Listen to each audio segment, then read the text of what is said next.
This is Democracy Watch. Mark, it looks like one of Donald Trump's highest officials, Kristi Noem, Secretary of Homeland Security, may have landed herself in some legal jeopardy. So she was on television this morning, and I'm going to throw to that clip right now. In a filing in federal court this week, the Justice Department said that when the administration was ordered back in March to stop sending detained migrants to a mega prison in El Salvador, you personally made the final call to continue the flights anyway. Is that correct? Do you acknowledge that? You know, we have court filings going on and decisions that are going forward. I'll let them continue to play through that process. But did you make that call? I'm proud of President Trump and his leadership and the decisions that we have made. And the decisions that are made on deportations, where flights go and when they go, are my decision at the Department of Homeland Security. And we will continue to do the right thing and ensure that dangerous criminals are removed. So that you're saying that it was your decision. It sounds like the judge wanted to ensure that people were given due process. He said very clearly, quote, any plane containing these folks that is going to take off or is in the air needs to be returned to the United States. But those people need to be returned to the United States. However that's accomplished, I leave to you. But this is something that you need to make sure is complied with immediately. Did you defy the court's order, Madam Secretary? No, Kristen, and that's one of the things that we continue to face across this country is activist judges who are using radical decisions that have no standing and no grounds to try to stop what President Trump is doing to protect America and to keep us safe. So right there, you can see that Kristi Noem basically says that her department was responsible for ignoring a judge's orders. And then when asked if she defied the judge's order, she said, oh, no, it's only because that was an activist judge. And so I got to ask first and foremost, what is the legal jeopardy that she shoulders by basically confessing to the fact that she was responsible for defying a judge's orders?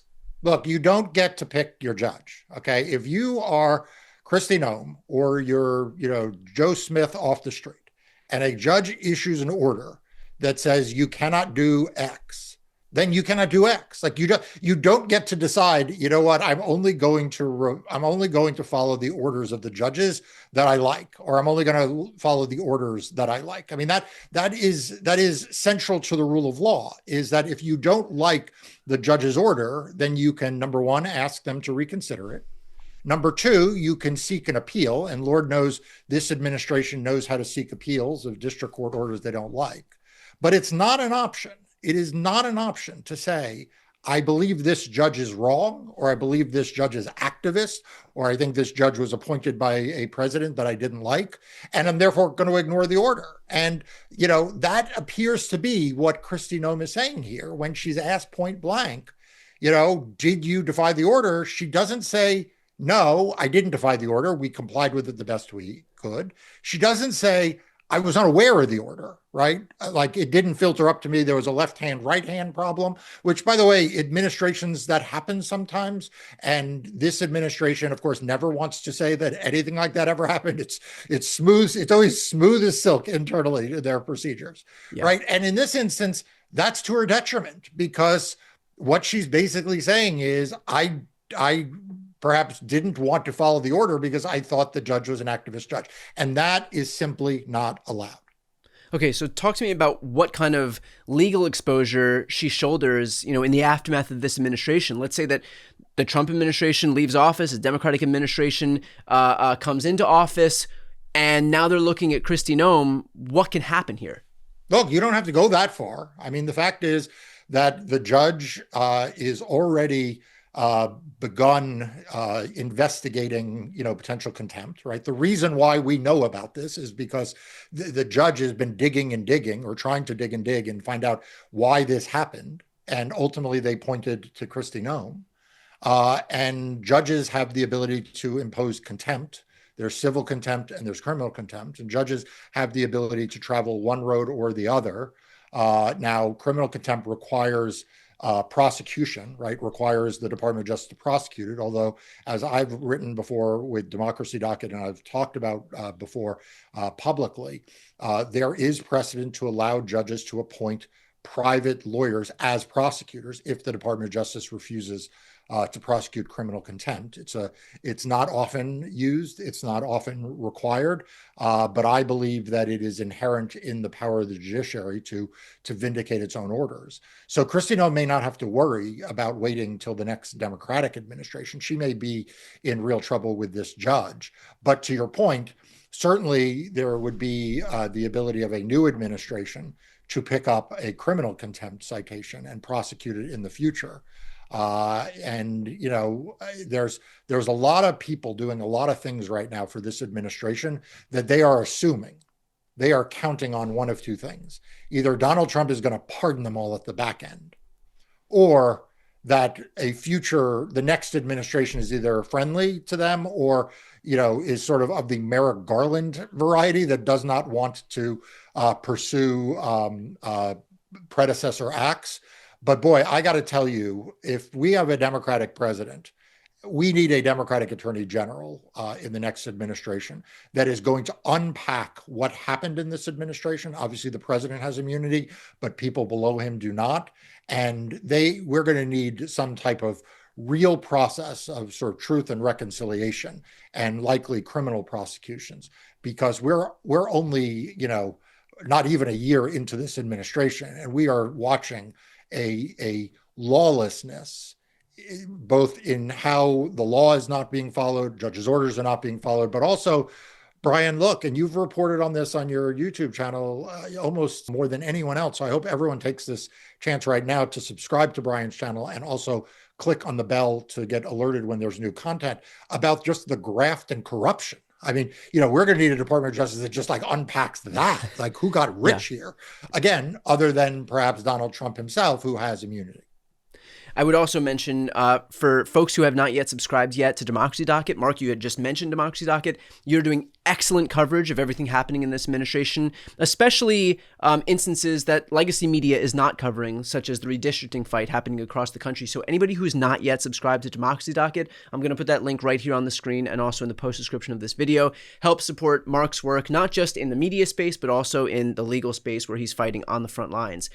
Marc, you had mentioned the pardon power, and I want to dig into that a little bit because, we're seeing Kristi Noem, for example, blatantly defy these court orders, and it's so egregious that she's willing to just admit as much on national television.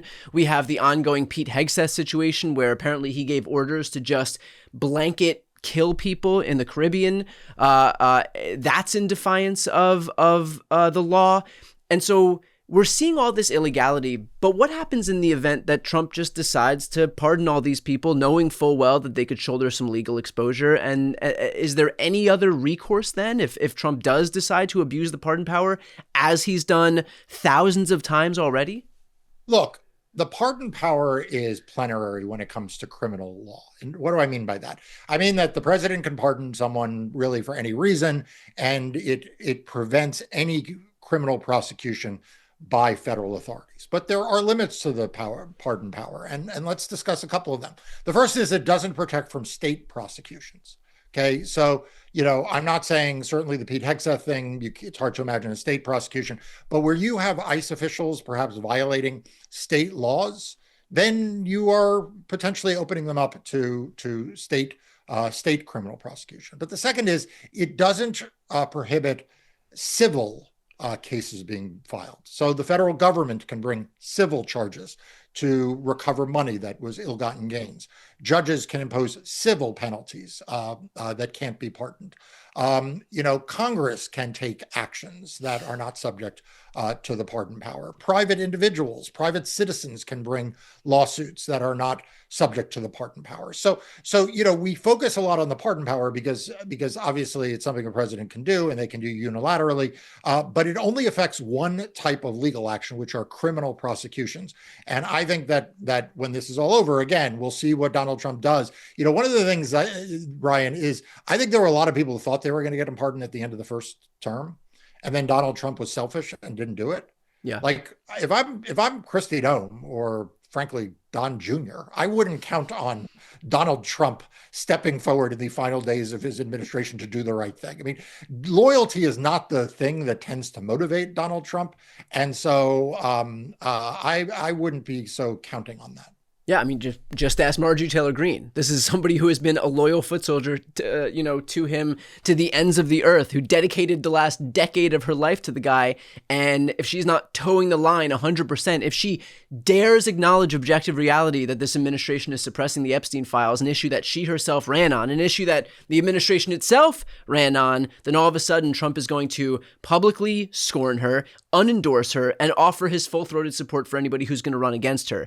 And this is a recurring theme. I mean, we've seen this from Ronna McDaniel, Michael Cohen, George Papadopoulos, Gordon Sondland. He attacked Kayleigh McEnany. I mean, the list goes on and on and on. And by the way, look at his former chiefs of staff and his former cabinet officials. Right, I mean, Rex Tillerson. Look at his. I mean, I'm not sure if I'm Pete Hegseth or I'm Kristi Noem. I'm feeling all that great based on the track record of what he did with his former secretaries of defense and Homeland Security. Yeah, Mark Esper is persona non grata. Rex Tillerson, Rance Priebus. I mean, his own vice president, he was happy to have hanged on January 6th. So, not a great track record for people who are in his administration who then end up on the right side of this guy when all is said and done.